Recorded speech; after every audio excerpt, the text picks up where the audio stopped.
Hello guys, for today's video, papakita ko sa inyo ang mga ginagawa namin every morning. Ayan, ang tita ko ay nagluluto ng ginataang sitaw kalabasa. Ayan po, yung mga niluluto niya.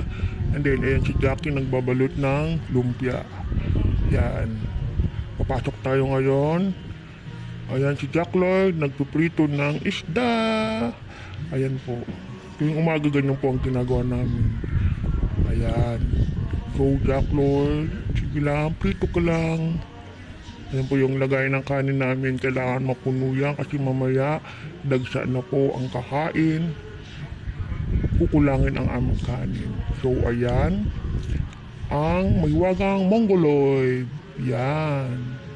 And then, meron pa pong yan, giniling na may itlog.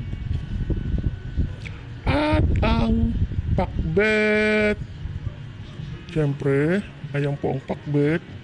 Meron po kaming tulingan, gatang tulingan. At meron pa po kaming pancit. Ayan.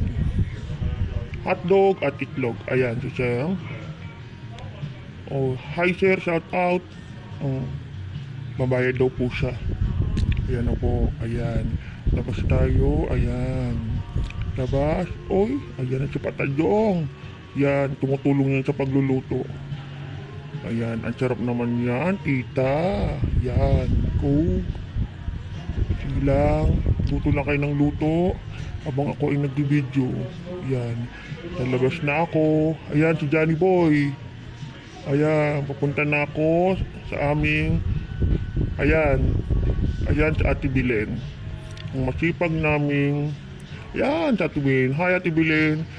Yan, naghiwa po siya dyan ng patatas. Oh.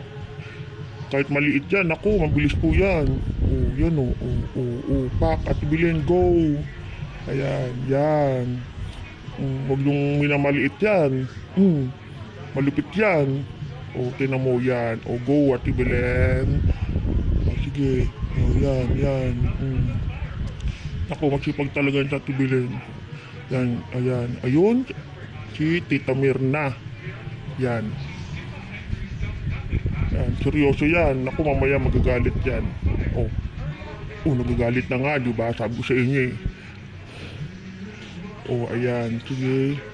O, dito lang tayo kay Ate Bilen. Tingnan natin ang kanyang ginagawa. O, ayan po, may mga customer na kami.